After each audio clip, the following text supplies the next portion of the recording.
Okay, good morning everyone. Welcome to the mission of Maitreya, and nice to have all of you here. We are gonna ask the regular question: is there anyone, a new person that he has not heard the mission and the great sign? That's the priority always in our Satsang. If there is any new people, we explain the great sign. If there is anybody who have never heard the great sign, go ahead and ask about it. I have 1 minute.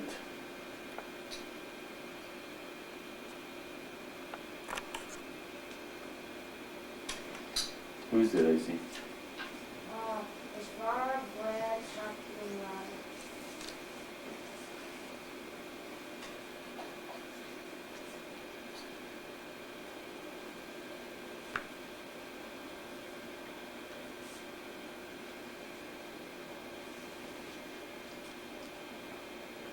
Okay, so there's no one there. It's nice to have you back, Brad, to the mission. And wondering what happened to other members today. We don't have very many people in the conference room. Probably they're going to join us later, or they had something that it was more important than, Actually, there are some questions from people that are not here. That's interesting. So, anything in you guys' mind in the internet? If you have something to share with us, we give you guys a couple of minutes to go ahead.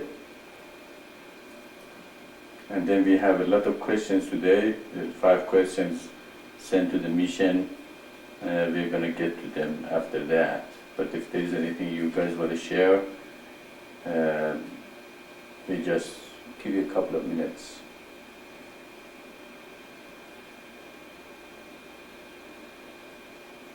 Maitreya, it's Shakti. I don't have a question, but just an observation, if that's okay. Okay, go ahead. Thank you, teacher. That's it? Something that I have been observing, and I'm realizing more and more as I get out into the world, and even with family and some friends, I am seeing comparisons of I fix this. a life without the eternal divine path, of being aware of living on the eternal divine path, and I am just seeing, and I'm sharing with family members and people I meet about this wonderful teaching brought to us from Maitreya, the eternal divine path. It's helped so much in my life, and I know all our lives who are affiliated with this mission. And I'm seeing lately that it's so needed for this world, and I want to keep sharing this, how wonderful and what a blessing it is to have you here on the planet this time. Thank you. It's a very good observation, Shakti. And that was what I felt when I received the revelation, that it's needed, it's helpful, and it's time for it to come to the humanity. Because how long are they, people kill each other and hate each other because of the religious differences, and if there is only one God, how can be so much different religions and hate and destruction and separation between humans? And your observation is very correct, and we really need this revelation and this teaching, and each of us have to reach out and touch everyone about these teachings and eventually stop this madness which is going on earth. And very good observation.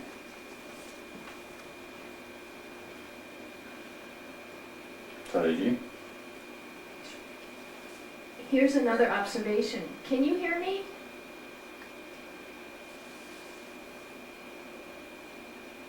Can you guys hear Saraji in internet? Yes, Salom Sahaji, Salom Maitreya, you're doing very well. Salam, brother. We were asking, where is she? Where is she? Not here yet. I'm glad you joined us. Go ahead. They can hear you. Okay, well, it's really interesting that there's the Maitreya project. I don't know if you've all heard about. They're making a huge temple and a huge statue of the Maitreya sitting, the Maitreya Buddha sitting. And it's going to take years to build, but, you know, if Maitreya wasn't supposed to come this time, they wouldn't be building it now. You know, if Maitreya is supposed to come 50,000 years from now, which some Buddhists say, you know, it wouldn't be appropriate that they'd be making the Maitreya project. And also, this spreads the name of Maitreya. More and more people are going to know the name Maitreya now through this project. That's a good observation also. And actually, when I came to this country, nobody knew Maitreya and the name. Now everybody go to internet and just search for Maitreya. You find 300 websites just dedicated to that word, and so we can see that there is even a spirit behind this mission and pushing it. Of course, a lot of people do claim they are Maitreya, and well, I hope they had better teaching than I do. If we do, then I'll go and follow them. It's fine with me, but if we compare the teachings, you will find very fast that what we say is incredibly more rich and powerful and have come from the much, much higher source than what they present. They might have some spiritual understanding that people might even pick up, some energy of the earth that, has been released with. And sometimes they remind me of that movie, Brian. It was a person who heard what God said to Moses, and God was talking to Moses. Brian also heard what God said, and he thought he was the one who was called to become the prophet. Of course, he got in a tremendous kind of the problem and trouble all along his mission, and never got done.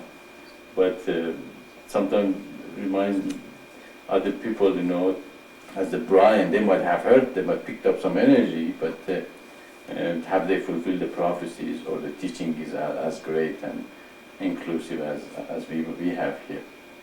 As I said many times, we find something better, we all follow them.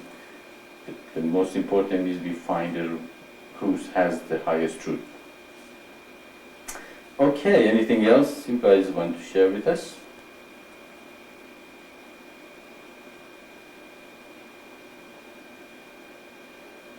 I have a couple of questions. Okay, go ahead, Brad. In the first couple of pages of Psalm, you have the names that were given to the various the 7 vessels. Okay, I had a do you question want to there turn on it some up? of them I understand and have heard of, and the other ones I'm not quite sure of. If I could get maybe an explanation on the first one there, you have Joseph, disciple, and then I'm not sure how you pronounce it, B-I-G-I, the equal, and Kumar the prince. And I was wondering if you could maybe explain those names that we gave to those vessels to me. The other ones, the Buddha and the Christ, and the one I'm speaking to right now, I understand which vessel that was. I need my glasses now. Okay, I know what you're talking about, the very first pages of Thoreau. Okay, Joseph. That's one of my name. Of course, I was not born by the name Joseph. When I started the mission in 1982, and we reached out, we received a letter from a gentleman from New York, and he called himself Manny. No, that's another explanation for why I'm Emmanuel. Okay. Yeah, well, when I started the mission, we started receiving invitations from people to go to the different places for lectures, for giving, reaching people, and even I went to Quebec, I went to Florida, and many different places. And my name, of course, was Mohammed Majur. Muhammad Mahmoud. Why? Okay. Because I started calling you Joseph because of that many colored coat. Okay, yeah, all right. Okay, now I remember what it was. Yeah. Okay, well, what happened was we got in touch with that gentleman Manny, and then I decided to take the name Manny as my pen name. Okay, instead of Muhammad Muhajir, I started to call myself Manny in writing to people, and then as I was using Manny, this gentleman came to visit us. He came from New York all the way to Albuquerque, and he told me that he doesn't like me using his name as my, pen name. I said, okay. And then we realized that Manny is the abbreviation for Emmanuel. So I started using the name Emmanuel as my pen name, and when I was invited to go and give lectures, they would reserve places for me as Emmanuel. And at the same time, one day when I was, in my room, we had a cover that it had many colors. And when my wife one day came in and said, look, it looks like a coat of many colors that Joseph was wearing when, that his father made him a coat of many colors. So I accepted the name Joseph Emmanuel as my pen name. And then the people would reserve places, just cars or hotels and places for Joseph Emmanuel, because that's what they knew me with. And when I would go there, my name was Muhammad Muhajir, and everything was under that name, and they would say, we don't have any reservation for you. And then that's why I decided to eventually change my name legally to Joseph Emmanuel. So Joseph as a person is the disciple. Okay, okay, the disciple is that when I'm not connected, as we explained, when I'm connected, the spirit behind me is the Spirit of God. When I'm not connected, I'm a regular person like everybody else. So in that sense, I am a disciple. Does that make sense? Yeah. Yeah. Okay. Now, Vijay Kumar, when I was in Ananda Marga, I asked for a name from my spiritual or person who was in charge of initiating me to Ananda Marga, and he was the international coordinator at the same time. So he was very busy. He was traveling, going to India, coming back to United States, going from this state, that state. He told me he's going to give me a name.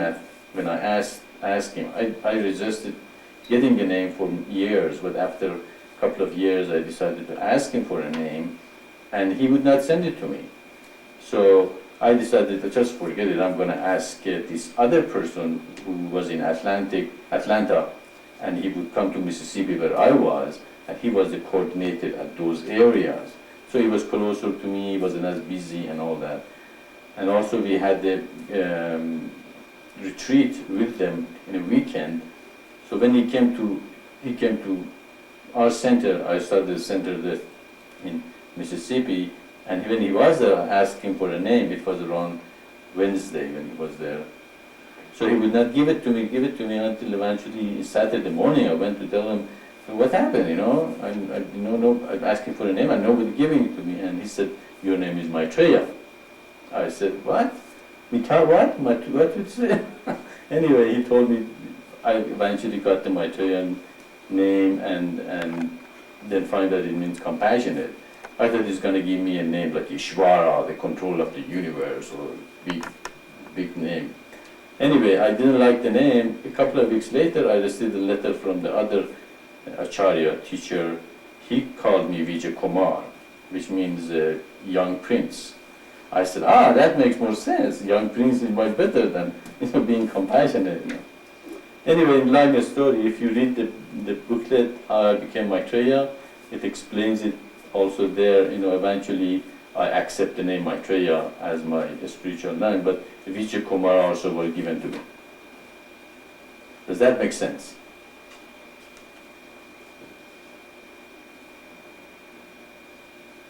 So in a sense, it fulfills the prophecy. It fulfills the prophecy. He comes as the Prince of Peace, maybe. Okay, so it's kind of a Vijay means prince, young prince. So all this name has been given to me, as Muhammad, which is the name that Muslims are waiting for, for their teacher or come. That's what they say his name is going to be, Muhammad. Okay. And then Maitreya, of course, his name was given to me as my spiritual name. That was the first spiritual name given, which is the Buddhists are waiting to come. And Joseph became my regular earthly name. And Emmanuel, of course, means God with us. We didn't know the meaning, the Mani is the abbreviation of Emmanuel. And then later on, it came out that, of course, you find, I think, somebody find that Emmanuel, that Mani was the abbreviation for Emmanuel. Okay, is that answer all your questions, or was there anything more? I also had a question on when you talk about the at times when you're a disciple, and other times that you are, I guess you call it, you don't have that veil that Muhammad talks about, the veil between us and God. And I was wondering when the vessels that open to the seven seals, are they born with that, without that veil, or is that something that something that evolves in that person? You could maybe explain a little bit of that for us. It's similar to the question that Ishwara is asking. When he's saying the vessels of the seven seals, Prophet Muhammad, the ones who brought the seven seals, are they born without that veil, or are they already one with God? Because Muhammad talks about the veil between him and God at times. Okay, Brad, we're trying our speakers are very low here, and I'm away from them, and the other people in the mission are closer to it. So they're explaining to me what the question is, as they hear better than I do. Or are they all disciples like you are, and also have times being connected to God? Okay, as we understand the question, you're saying the veil that Prophet Muhammad is talking about is the person who, during the revelation, has that veil also? Is that what we mean? Are they Or maybe you can elaborate a little bit, very loudly? a little, if you can speak a little louder too. Can you?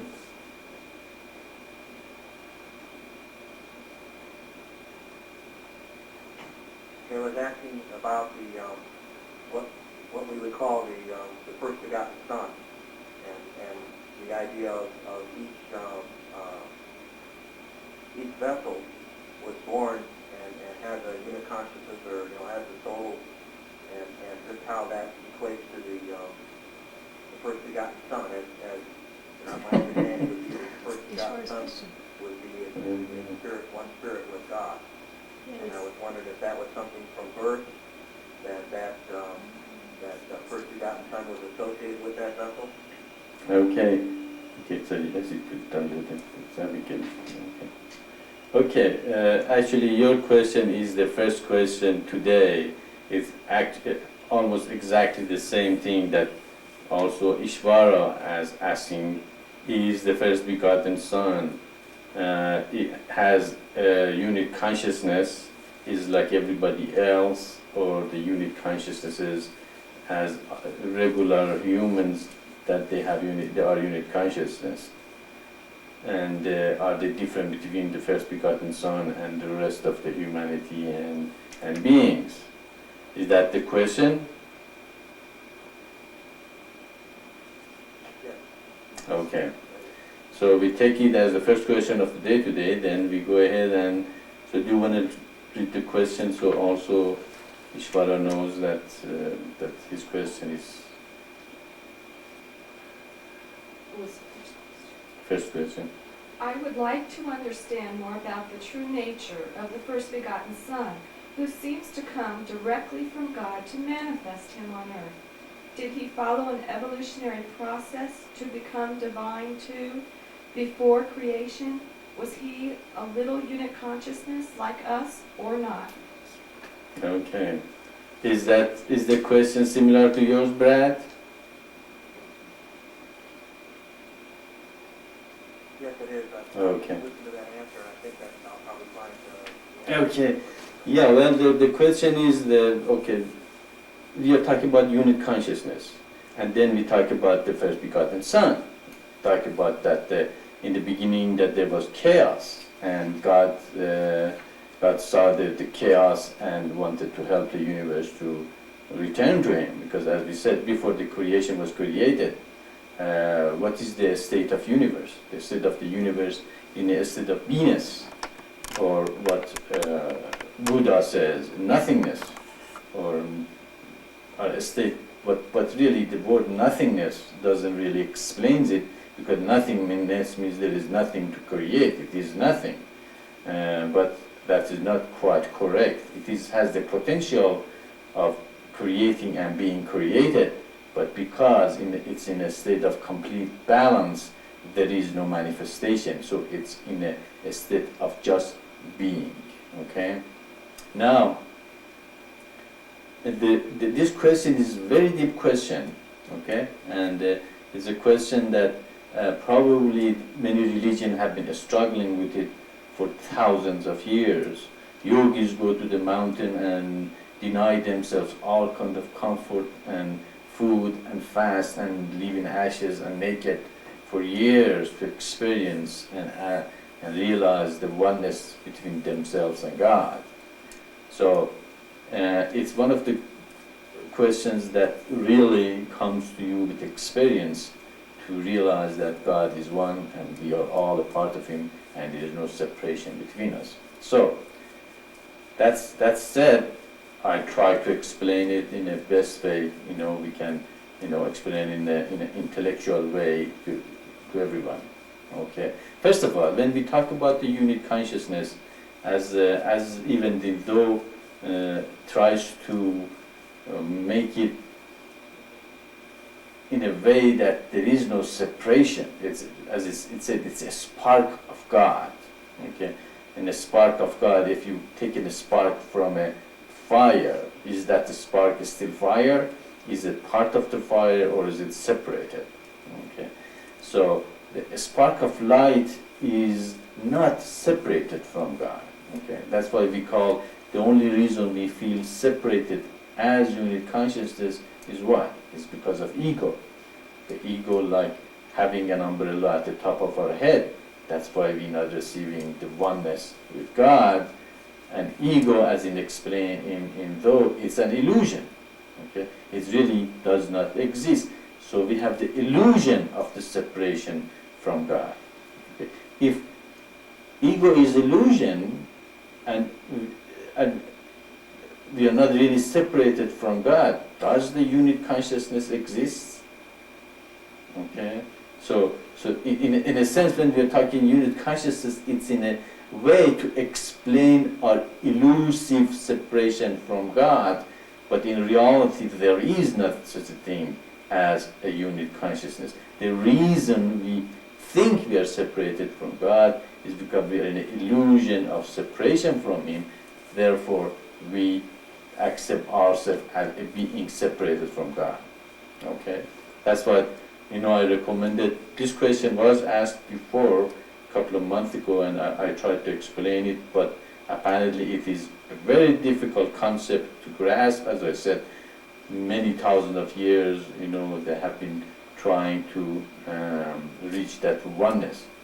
But if you pick up the Upanishads, the whole book is about Atman and Atman, self, and God as a big self, that they are one, there is no separation.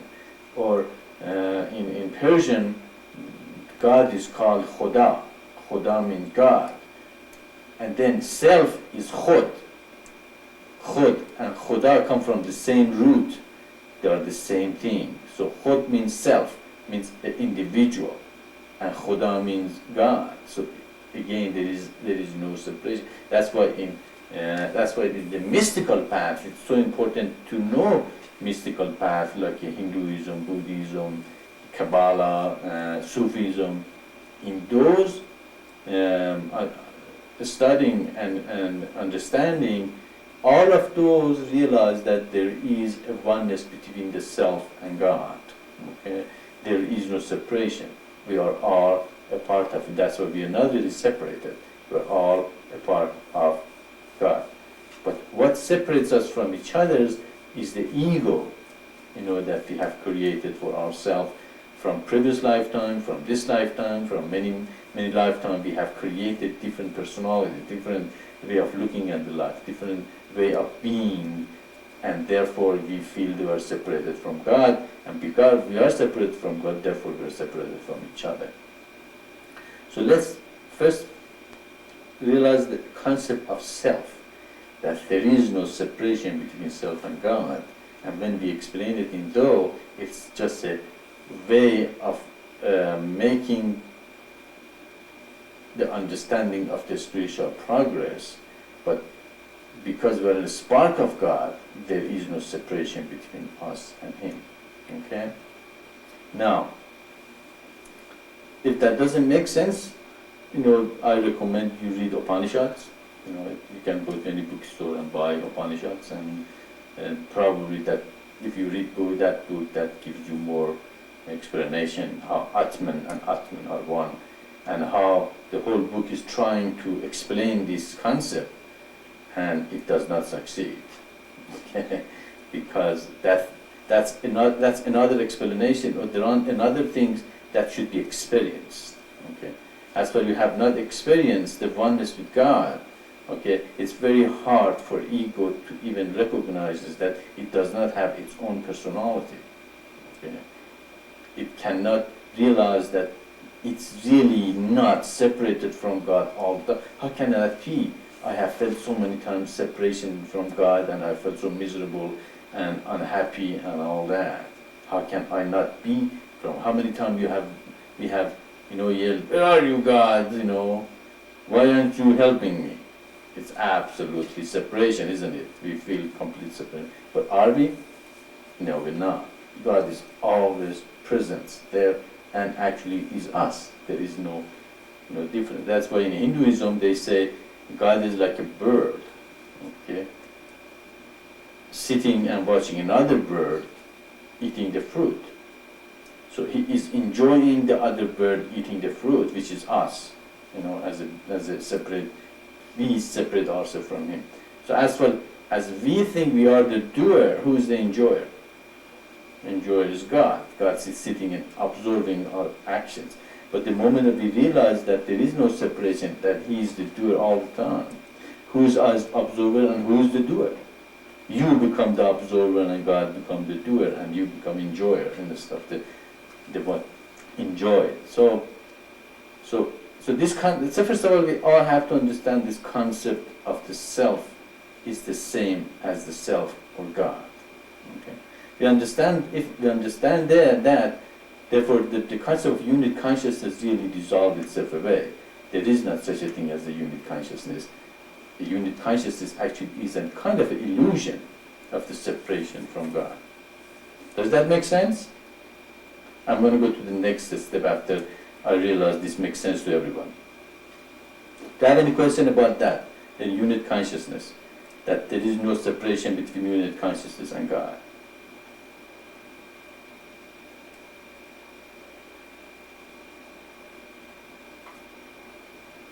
I understand that. Fine, your explanations are all good. I understand that. Fine, your explanations are always good. Okay, yeah. What about Ishvara? Okay, Ishvara, do you understand this part? Salam, Maitreya. Yes, I understand. Salam Ishvara too. Well, okay. If we get that out of the way, now we are going to go and talk about the first begotten Son. Okay. Now, in the beginning, the universe went in chaos. Why even chaos? Because of the separation that it felt from God, that delusion or illusion that all the humanity and the whole universe has. Okay? Humanity think what?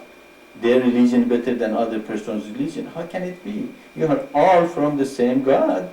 You have the same self, the same Atman, from the same, beings that come. All of you is a part of God. How can your religion be better than anybody else's religion? How can you say my mosque is look better?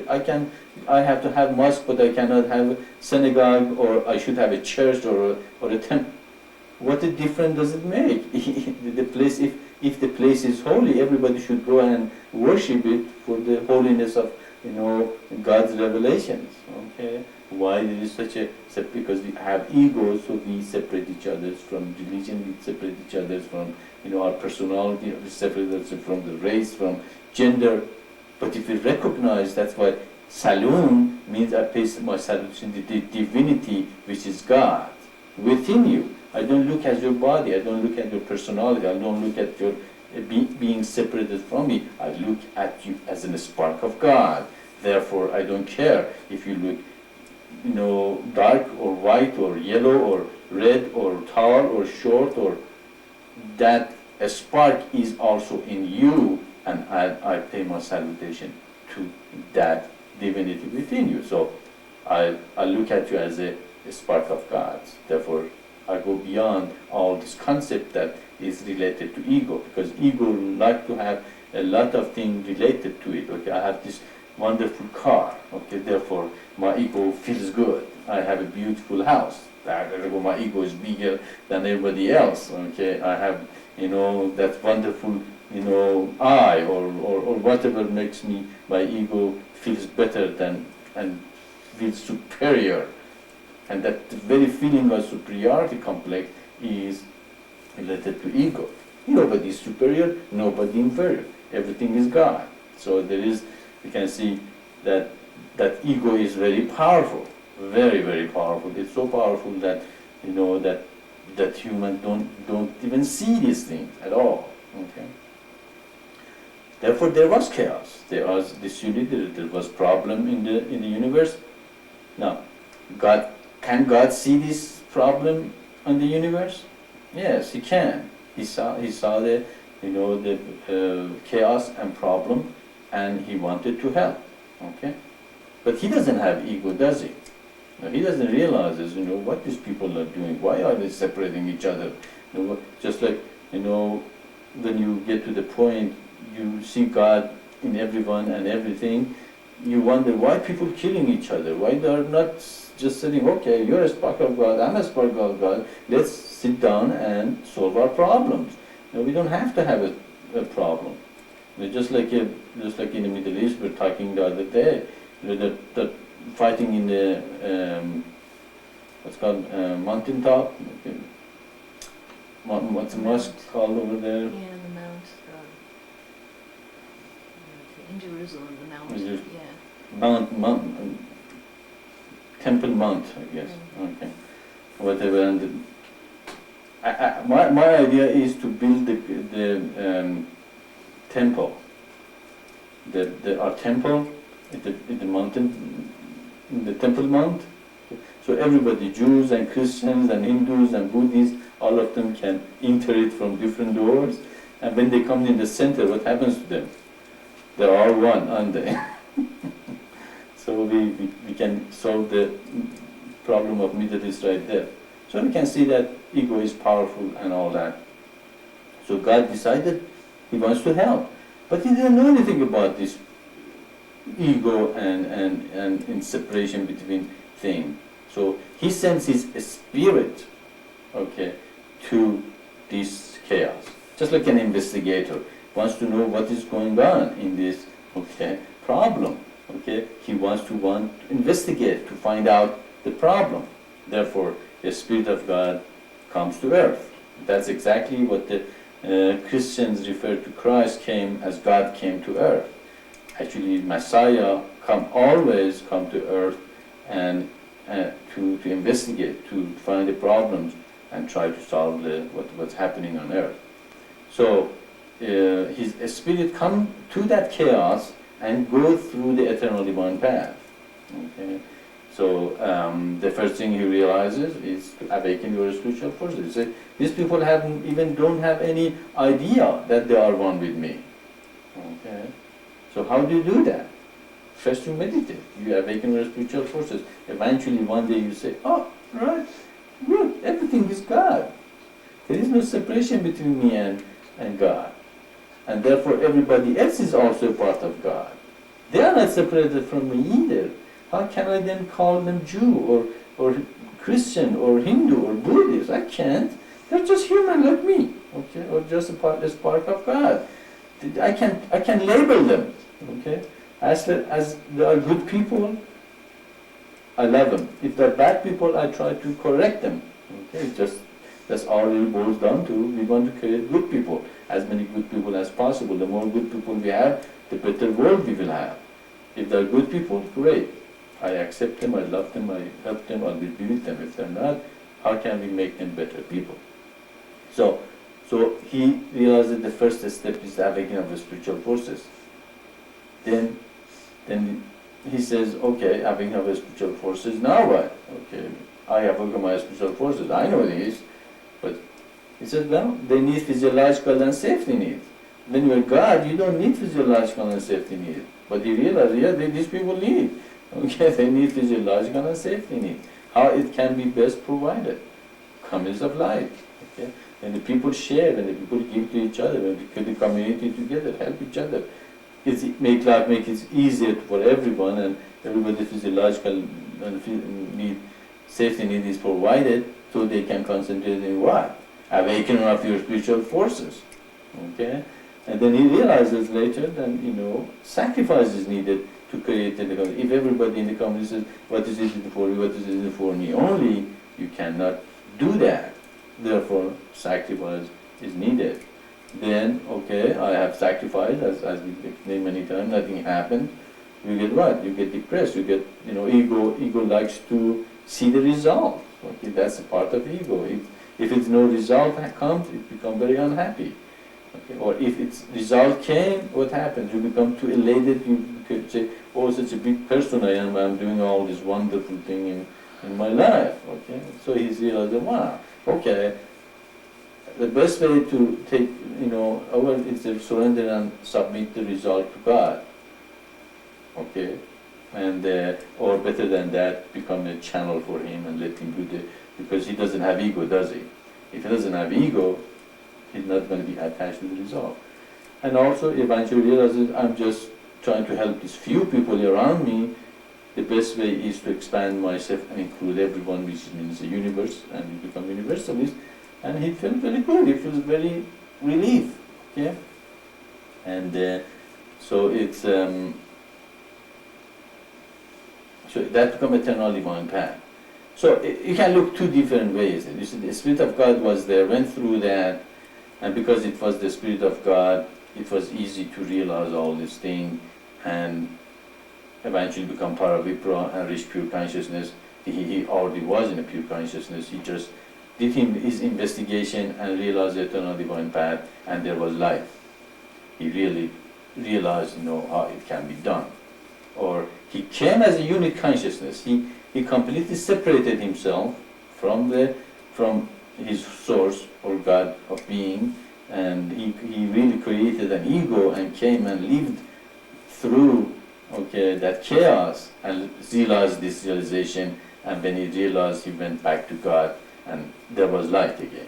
Okay, so it two different ways you can look at it, but the result is the same. God has recognized the eternal divine path and set 7 steps of the 7 seal. Of course, the path itself have 5 steps: awakening of the spiritual forces, communities of light, sacrifice, submission and surrendering, and become universalist. Then you become a Paravipra or elect, and you reach pure consciousness. So that a spirit that recognized, this eternal divine path, of course, is God Himself. And what does He do? Anytime He comes to earth, He preaches the same thing. Now, later on, God decides to create the creation. Okay. Now, the creation is created but it's not perfect. As we said, create creation to do what? To guide the humanity back to Godhead, right? Now when he wants to come to this earth, can he come as a spirit? He needs a body, doesn't he? Do you agree with me that he needs a body to come on earth? Okay. So what does he do? When he wants, he prophesies for a long, long time before he comes.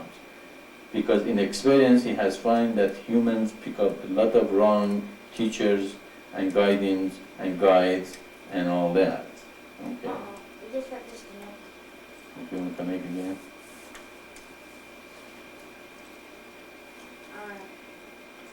Alright. Okay, we are disconnected. Can you hear me?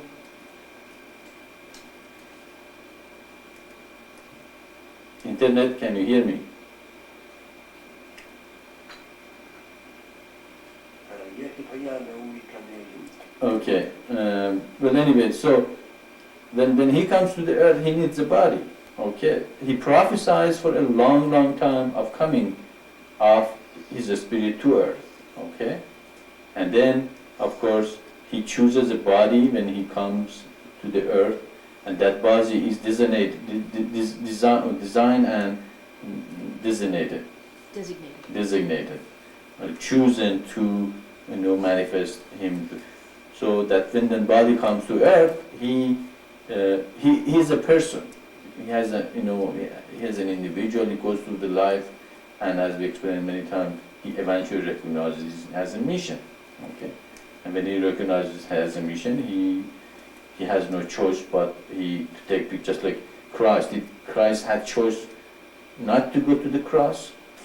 He believed it to God. Can you take this cup from me? But he realizes right away, okay, it's your will be done, not mine. And therefore he eventually accepts his mission and say, okay, I have a mission.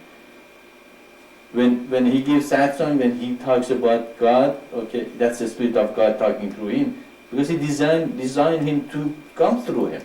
Okay, so he comes and he gives these new messages to humanity. And around 12,000 years ago, God decided to create a new man, which is even more disconnected from a spirit, and create the history, direct the history, send 7 seals in a separate seals to humanity, and eventually bring all of them together as we have done it in this lifetime. Okay, so each prophet came. This was the Spirit of God again, but in each of those God revealed only one seal at a time. Okay, when Noah came, he brought what? He brought the mystical path. Okay, that's when the Hinduism and Buddhism and all those things get any mystical path get their root from. Okay, and then when Abraham came, and the Old Testament brought what? The second seal, the communities of life. What is the whole Old Testament talking about? It's the community God wants to choose from himself, which they accept God as their God and judge and all that. So you can see, right, the whole Old Testament is about communities of life. Okay? And still they resisted him, and still they didn't accept him, and still they choose a king instead of accepting the judge and his ways. Then we come to the New Testament, what Christ did. Didn't he sacrifice himself for his ideal? Okay? Therefore, sacrifice again is necessary to create the community of life. What Christ learned in the last moment of his life? Surrendering submission, didn't he? He said, God, take this cup from me, and then he realized, no, your will be done. But next lifetime he comes, he does what? He teaches surrendering and submission, or Islam. Okay? And then the next time he comes, he teaches the universalism. And the next time, the whole things are revealed in a very short period of time, who is an elect, and then the pure consciousness and the 7 seals. So the 7 seals are historical revelation for last 12,000 years, to humanity. Now God put them all together and said, you don't have to fight. This is the whole elephant. Okay? Before that you had one part of the elephant, you thought it is the truth. And then that unit consciousness, which we said doesn't really exist, comes as a being, and God's spirit comes to earth, he becomes anointed one. Okay? Or the Messiah, or the prophet, or the messenger, or whatever you want to call him. Okay? So that person, in a sense, is unique because the Spirit of God comes through him to humanity and give a message. Of course, that person has a regular body, okay, and he lives, he gives a message, and he dies. Okay, of course, he comes back. The Spirit of God comes back again if he has to.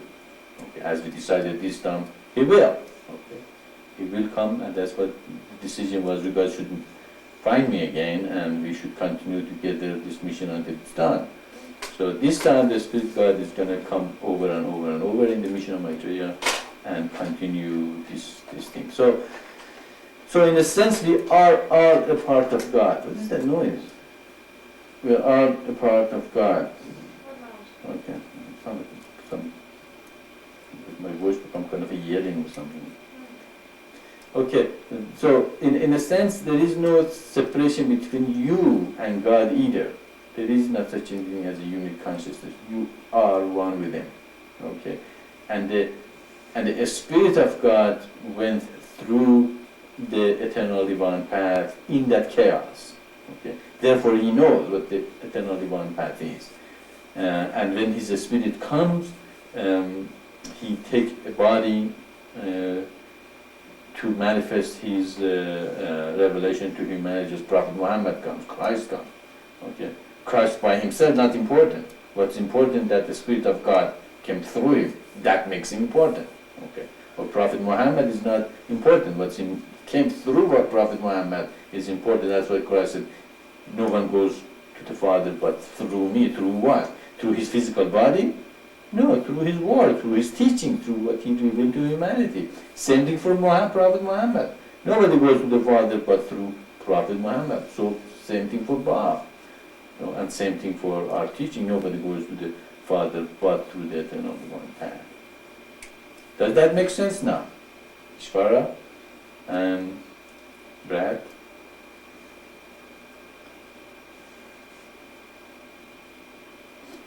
Yes, this is a big answer.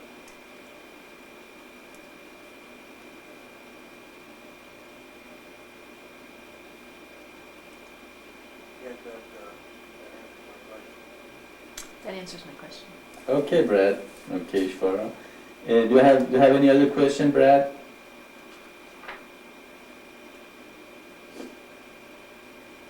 I have another one, but I think I'll wait till you get through the questions you have in front of you. Okay, sure. Is Tahira here? I might ask another one. He said Okay. if there's time, he might ask another one. Sure, Brad. We will go with the question then. I think the next question is from Tahira. Is she here? No. What does it say? How the mission shows the shortest path. Okay, that's from Tahira. Okay. We have a question from Tahira, but she's not here, so we're not going to answer it. We're going to go to the next one. A question about spiritual priests, mullahs, lamas, etc. There is no such thing in the mission. Why?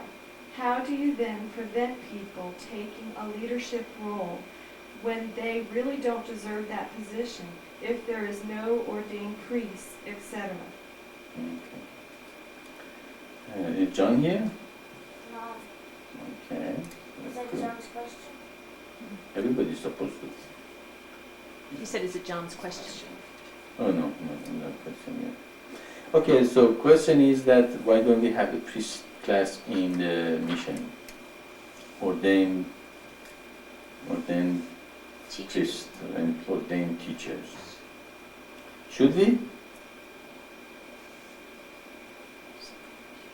It's separation.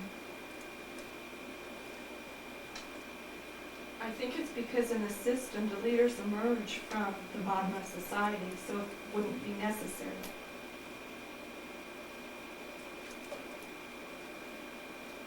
How about anybody in the internet? Should we have priests, class, mullahs, fathers, rabbis?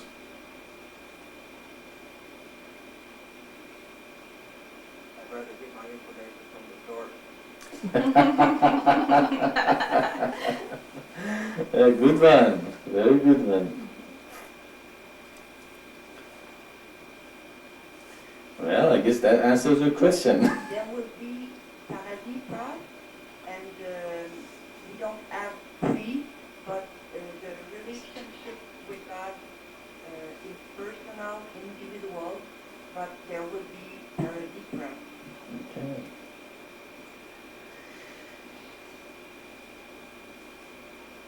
Very good. Okay. So we have these teachings. It's here. I've been giving these satsangs out, and hopefully some of them have gotten in, and you have learned from me, and from Do, and from our teachings, what is the truth God wants to reveal to humanity. Can you all of you teach it to other people?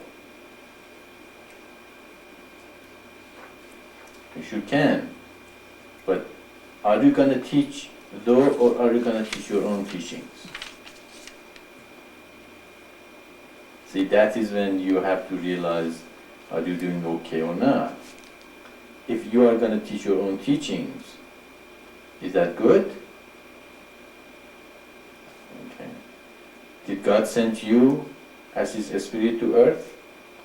Did He reveal to you the eternal divine path? Did He taught you or prophesied that you are going to come and give this teaching to humanity? So although you are ordained to teach everyone else, because you have been in the teaching, you have been,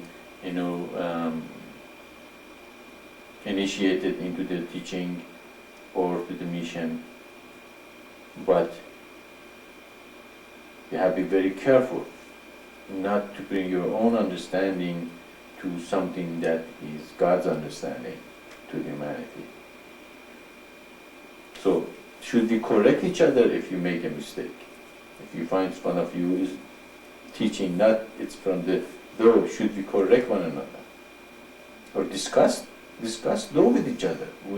Should you do that? What does Maitreya meant? What does though means by this? Okay. I think it means this. So no, I don't think it means this. I mean it means this one. And discuss. Oh, maybe we both are wrong. What he meant really here? But as far as I am here in the body, we can clarify. But what happens when I'm not in the body? You have to discuss. You have to elaborate. You have to argue even. Don't fight, but argue, discuss, and eventually some people are going to emerge that were very good in discussion, in recognizing, realizing, and making other people see the truth in our teaching. Of course, I'll be back too, as I promise I will. Okay, and then of course, when I came back, still I'm going to be able here to clarify something, that there is the separation in discussion, and there is a disagreements. Okay, in discussion. Is there all my teachings understood with everyone the same? All of you guys thinks what I say, you hear me completely what I say, and you understand it exactly what I say? How long have I been giving these satsangs? Last 22 years? Last 18 years? Okay, have you got everything there is to know? Have I explained them correctly? Okay. Now, if not all of us receive the same way, how we can come as close to each other as possible? With discussion with each other. You have to argue, you have to discuss, you have to bring your opinion into these teachings and say, well, I understand it this way. Is really that mean this? Somebody says, no, I don't think it means like this. That is very good of becoming proficient in teaching, by discussing those together. Okay. So eventually, hopefully, some people emerge as people that they can teach, much deeper level and make other people understand the meaning of the teaching. We don't call them teachers, but they will be the people that probably will attract other people to themselves as the teachers of the thing. Not everybody said, I'm a great teacher, is a great teacher. They also have to manifest, just like as anybody come and say, I'm a Paravipra, cannot, just say, oh yeah, he says I'm Paravipra, therefore he's a Paravipra. Even if I say I'm Maitreya, you shouldn't accept it. Did you fulfill the prophecies? What are you teaching? Is it according to the scripture? Did God say you're going to come back here or not? Okay. If you really recognize and realize what I say is truth, then you say, oh yeah, you fulfill this prophecy and your teaching is according to the scriptures, and what you say makes sense. Okay, we accept you as someone that makes sense and follow those teachings. Okay. So everything should emerge in mission. Nobody should go by claims. Okay. You have to become discerning. You have to ask questions. Why? You say great teacher, but you look miserable. How can you be a great teacher if you are a miserable person? Or I'm a great teacher, but my life in array. That's right, array. Disarray, not array. Disarray. How can you claim that you are a great teacher, but your life is in disarray? I teach you, but I cannot, even manage my own life. How can I follow you? Can a blind, guide a blind? You see, so you have to become discerning. You have to look at the person. You have to look at the life. How they do. How are they living? Are their life makes sense? Then you say, okay, I can follow you because I can learn from you. Also, each person can teach another person. Okay, so you have to be open even to the smallest and lowliest person. Sometimes even they can teach you something. Okay, so don't sit on the pedestal and say, no, nobody can teach me. No, even the smallest person in the universe can teach you, lessons. And also, each person is a little bit higher in the spiritual path than another person can teach a person that is a little below them. But can they take them to God? No, can't, because they are not in God themselves. How can they take you to God if just a little higher than you? So if everything failed, then go to Though, as Brad said, best way, go to the source. Go to your meditation, go to God directly. We talked about that God doesn't talk to everyone some time ago. It didn't mean that He doesn't talk to you for your own problem or a small realization or your spiritual path. He doesn't reveal to you a great revelation. Okay, that is it meant. God doesn't talk to everyone about new revelation to humanity. He does. We said He always prophesied for a long time before He comes to earth. Okay. So also we don't have a spiritual teachers ordained. Actually, the very word ordained means to separate a person and put it to the side and say, this is different than everybody else. You just have to learn from this person. He has a big ego, she has a big ego. I am what? I'm a mullah. Oh, I'm better than you. Or I'm a rabbi. I'm a father. Just put other people down. Okay, so it means other people can't recognize or realize anything. Only person you can go and confess your sin is what? Is the Father. Okay, that's the only person who is connected to God. You are not. You are a sinful, bad person. It's absolutely put you down to the That's where they gain the power. What you gain, hell. Okay, so that's why ordaining and putting something aside will create a lot of problem. If a person came and they don't deserve to be the teacher, that is the community of light for. They recognize that he's an imposter, he's a big ego. Okay, of course, just like Mr. Gore claimed he had he had founded the internet. Did anybody believe them? No, because he didn't invented the internet. So in the communist of life, everybody will be recognized and realized very fast. Okay. Yeah. In this society that everybody so separated, if a person come and claim I'm a great teacher, everybody says, okay, here is my $10. Can I give you a couple of calls and a 900 number and you become my psychic? You even don't know that person. How are you going to give him that much money just hear about your past or present? See, it's because there is so much separation in the society. People are not recognized for what they are. In the communist of life, the imposter cannot be an imposter for a long time. Okay. Again, that is another benefit of the communist of life. Okay. So eventually in the communist of life, the real teachers will emerge. Okay. Then, if you find somebody in the communist of life that is very teaching, explaining your teaching, what do? You probably go ask a question from him or her. So everybody can be a teacher. Everybody is a teacher. Everybody is a student. Everybody should learn from each other, and even the teacher should emerge. And if you didn't find the answer, and as I am here, I'll try to explain it. If I didn't make sense, you should not even accept that. Does that make sense?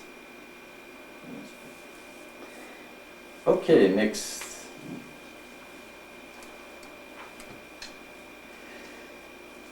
Even though we live on a planet called Earth, could this word refer to a state of consciousness? If so, when the scriptures talk about the Koho, kingdom of heaven on earth, could that also mean bringing the kingdom to this earthly state of consciousness, as well as bringing the kingdom to the planet Earth? Okay, is it a question or is it confirmation? Something you realized and you were looking for confirmation? Or you're asking a question? Okay, well, everything in the universe is a state of consciousness. Okay, there's nothing in the universe which is not a state of consciousness, because everything is what? Is created by consciousness and three gunas. Therefore, everything in the universe is consciousness and is in one state of consciousness or the other.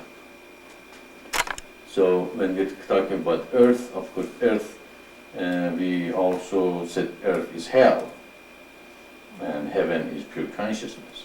So what is hell? Is hell a place? Hell also is a state of consciousness, isn't it? Either in heaven, in pure consciousness, or you're in hell. Okay. When you're in pure consciousness, can you be in the body on earth and you're pure consciousness? What happens to you? You don't have any body anymore. You are in pure consciousness, absolutely in ecstasy and oneness with the, Are you going to stay there too long? No, you're going to be sent back here to get on with the work again and teach and help and realize and all that. So, if you are in full consciousness, you are in the body. Even when you come to the body as the pure consciousness person, you are called for great work to be done on earth. And this also relates to the teachers. Okay? Many, just we discussed, many have been, meditating and awakening the spiritual forces for a long time, for many lifetimes. So there's some people ahead in a spiritual progress path than other people. They can teach other people. So just relate to your question about the teachers. So, but they still have to emerge. Okay, they just cannot just claim they are. So, so everything is a state of consciousness. So of course, the earth is also a state of consciousness. And also, where is hell? Hell is when you are in a lower nature, aren't you? Okay. When you are in the first chakra, what are you interested in? Where is my food and drink comes? Where is my next meal comes? How can I, work hard and get some wage and make some money to buy food to eat and take care of my body? So it's physiological and safety need. What is the second If you're in second chakra, you're heedlessly pursuing the opposite sex, and your whole life is evolved about sensual, persuasion. Okay, but when you're in the third chakra, where are you at? You want a power. You want to gain control over other people. You become a politician. You yell at people. You try to, have control over them, with no reason, not to guide them, not to bring them to the higher nature, but for the pure pleasure of, being dominating other beings. Okay, and your fourth chakra, on and on, as we discussed many times. So in the first three chakras, you are what? You are in hell, where you are most connected to. What are you attached most? Earth, don't you? So when you're in the first three chakras, you are most affected earthly thing, physiological and safety need, procreation, power. These three are what? Is related to what? It's very earthly. You are very bound with earth. You are in lower nature again. So you can see there is a relationship between earth itself and lower nature. They have some relationship. But when we talk about the kingdom of heaven on earth, you can say that also means that we become the king of our lower nature. So we overcome it.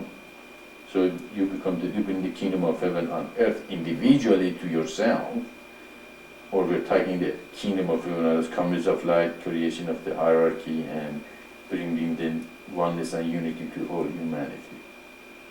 Isn't also that creation of community of light, isn't that kind of a purification of the first chakra? Your physiological and safety needs to be taken care of. What does that mean? It means you don't have to worry about your first chakra anymore.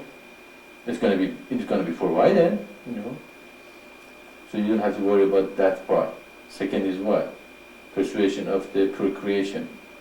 Okay, you can get married in the community of life, create a wonderful family, and take care of that. If you don't need it or you don't have any partner, what do? You renounce that part, and you become what? You become a renunciate. So your physiological need is taken care of. Your procreation, either you become a married couple or you become a sannyasa. That's also taken care of. What's the third one? Power and all that. Is that good? Do we need politicians and dominate other people with no reason? Is that good for us? No. Is that good for them? No. So that part also, that's what really you meditate after the first two chakras are taken care of in the communities of light. But you meditate. What kind of person am I? Okay. How am I fitting in the community of light? How am I helping the community? Am I complaining all the time about everything? Am I getting my duties done in the community? Am I trying to dominate everyone in the community? Okay? Or am I such a wonderful person that everybody accepts me as a person that is a center of energy and a center of the leadership and all that? So eventually that third chakra also gets balanced in the community of life, because you have to face yourself. Okay, you're not going to face yourself if you're in an apartment, or you're always by yourself, or you go to the top of the mountain. But in the community of life, that process, what happens with it? It's accelerated. Okay, because you have no choice. Everybody sees you. Okay, you can fool people for 5 months, 6 months, a year, 2 years, 7 years. Eventually they get to you. Okay. And they recognize exactly what you are and who you are. And they are going to confront you. And you will have to confront yourself. Okay, because you have no choice. Okay, either you have to live in that community or take your bags and go away. What happens when you take your bags and you go away? Are you going to be okay? No, you just have your bags with you. Okay? Just like some people say, the problem is I have to get away from here. No, its problem is you. There's nothing problem, in that environment. Look at what happens when you leave that place and go somewhere else. You're still taking your bag with you, aren't you? It's going to happen. That's why if you look at your life, you find the pattern happens. That pattern happens over and over and over. You live from one place and go somewhere else. 6 months later, you're at the same place you were before. What happened? Why this happened always to me? Have you ever heard that expression? Why this happened always to me? Yeah, because you're always have that with you. It doesn't go anywhere else. So, what we're going to look at for the problem within yourself. Okay, that's what the comes of not let you do it. Your physiological safety has been taken care of. Your procreation part is taken care of. Either you're married or you're sannyasin. What's the third one? Face yourself. Okay? That's the hardest part in the coming of life, in everybody's life. Who wants to face yourself or themselves? No one wants to do that. We do all kinds of the tricks not to face ourselves. We yell, we cry, we argue, we discuss, we make problem, we find problem to everyone else, but where? Here, right inside me. That is, we will not find a problem. There is no problem there. Everything is perfect there. It's everybody else's who make my life miserable. But the truth is, it is you who make your life miserable. Nobody can make anybody's life miserable if they don't want to. Okay. So you can see that again in the you can relate that with the lower nature of man being taken care of in the comings of light, at the same time bring the kingdom of heaven on earth by creation of the comings of light, which help the individual and earth collectively. Okay, so again we can see that the comings of light is the base of the kingdom. It's the base of the kingdom of within and without, and it helps to overcome the lower nature, which that's what we are here for. Does that make sense? Answer your question? Okay. Okay, let's go to the next question.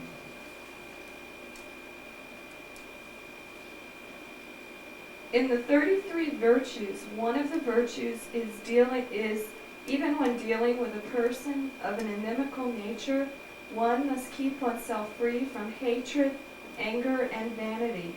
It's easy to understand that a crude person would respond to someone with an inimical nature with hatred or anger, and to understand what that means. But what would it mean to respond with vanity? Okay. So the question is, well, you understand that anger and hatred, but what vanity comes in when we are dealing with not a good person. Probably the question is what vanity means. Do you know what vanity means? What does that mean? Being vain, thinking you're so great, and, Okay. I thought maybe arrogance might explain. So when somebody is not very good person, how usually we look at them? We look down at them, don't we? They're bad people, aren't they? And how do we deal with them usually? Usually try to put them down and say, you stupid, da-da-da-da, why did you do this thing? Or why do you act the way you do? And you are not a very good person. And we're trying to put them what? Put them down? Do we feel superior to the people that are bad people? Okay, and then when we want to correct them, we correct them with looking down at them. Okay, and also we are angry and we hate them. At the same time, we think we are better than them, don't we? So that is when the vanity comes in. But if we try not to have that vanity, be vain or look down at them, but to try to find out what the problem is. How can we help them? Okay, for example, in the mission, there are a lot of bad people out there. Do we hate them? Do we are angry with them? Or we feel if the comings of light is created, eventually even they can be held. Okay, we don't say, they are really. We might even punish them. Okay, we might even put them to prison. Okay, but we don't hate them. We do that to protect whom? To protect the innocent, to protect the society. At the same time, to help them to see themselves and realize, each action have what? A reaction by the society. If you are not a good citizen and you are distorting the good citizen, what is the consequence of that action? Consequence of that action, you will be incarcerated. Yeah. What does that say? Incarcerated, or put in prison. You're kept from, interacting with the good citizen. Are we doing it because we hate them? Because we want to protect the society. At the same time, we want to correct those people to hopefully eventually become good citizens. If they prove they cannot become a good citizen, what happened to them? We put them in prison for what? For life. We just keep them from the society. Actually, that is what the base of the laws and justice was in the beginning. That to encourage good and restrict the bad. Okay. Nobody wanted to infringe in criminals' rights. But the criminal means it's not helping the society. Okay. Therefore, either they have to be corrected or they have to be kept away from the society. So society, the good people have the peaceful society that they can live without fears and all that. And that was justice. Okay. Now we have a lot of laws. Do we have justice? Okay, that is, we have a lot of laws, but we don't have justice. Because there's a difference between having a lot of laws and having justice. Justice means the whole idea is good people, family, communities of light, communities have to be encouraged. Criminals, bad people, the people who destroy the family and the society should be discouraged. Okay? The whole laws should be based on that premises. Not with hatred. Even if a criminal prove himself or herself, he or she is corrected, she should be allowed back to the society. But if she is back to the society and she proved that she is not, getting the message or lesson, again, he or should be, restricted so it will not affect the society. So now, if you're dealing with a bad person, okay, can you correct such a person? Okay. Can you guide them to become a better person? Should you hate them for what they are? Can they help themselves? Okay. Can you help them? Okay. But if you look at them down, you say what? You have nothing to do with them, do you? They're down, they're bad people, I'm better than them. You're not going to correct them, do you? You are superior to them, they're a small little thing down there, they're bad people. Okay. So that is the vanity part of it. So you do not look down at them, but try to correct them. Make sense? Yes, it does. Thank you. Okay, I guess we had 5 questions. I'm not going to answer a question if you ask a question and you're not here. So if you ask a question, you have to be here to learn what the answer is. So we answer only 4 questions. And if you have other questions, Brad, go ahead.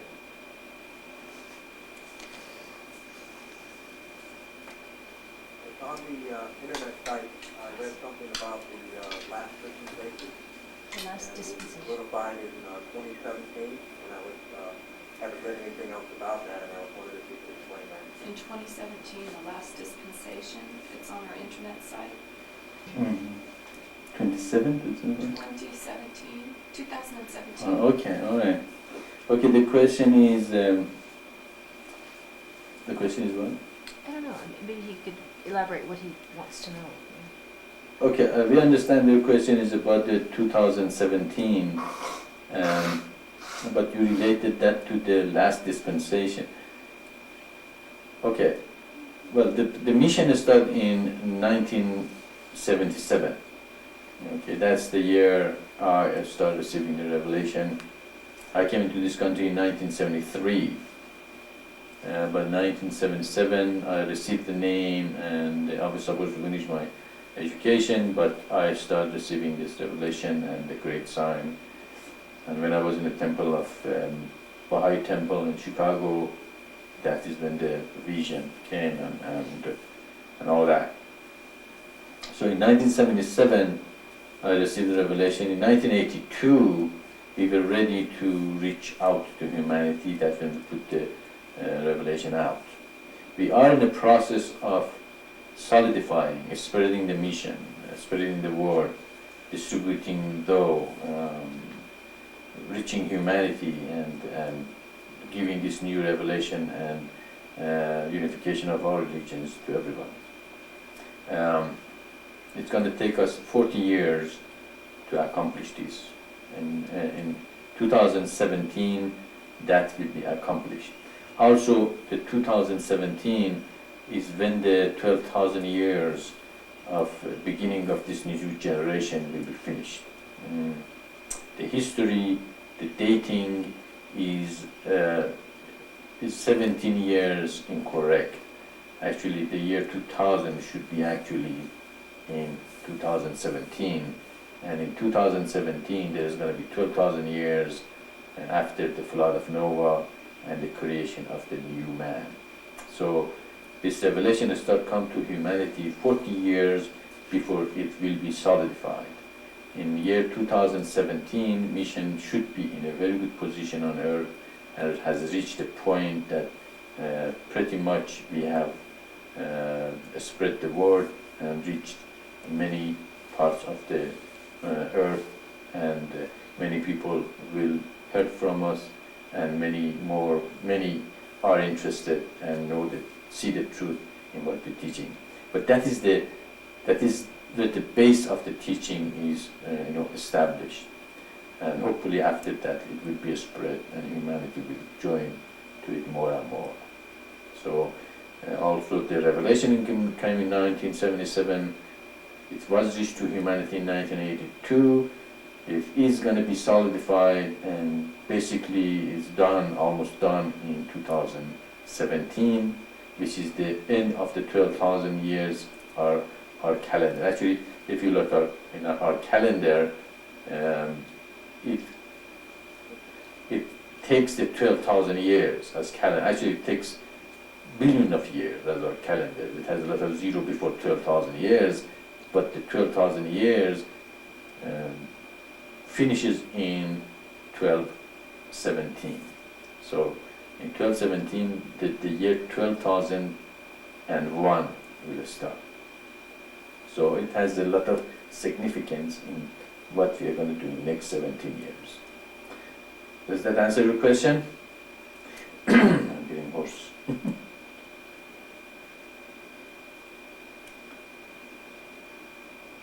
Yes, thank you.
have a meditation and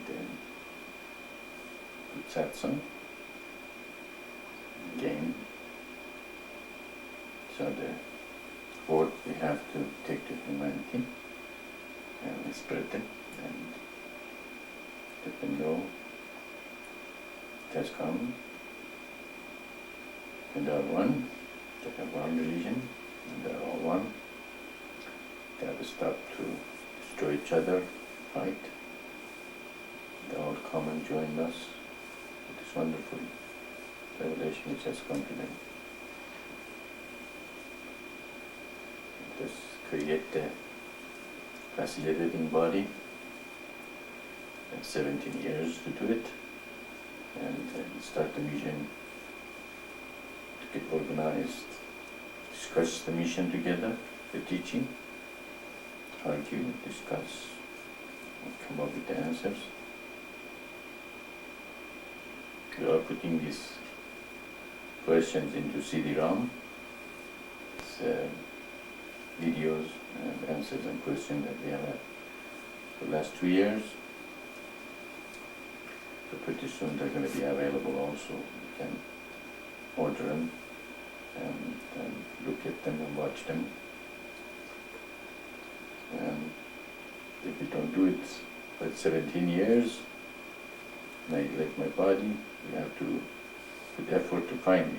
So I think get on with it, so you don't have that obligation. And we have 2 minutes from our time, so if there's anything else anybody likes to discuss, we leave that 2 minutes for that purpose.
Okay, well, it was good that you guys send your questions, ahead of time. Give me a chance to meditate on them.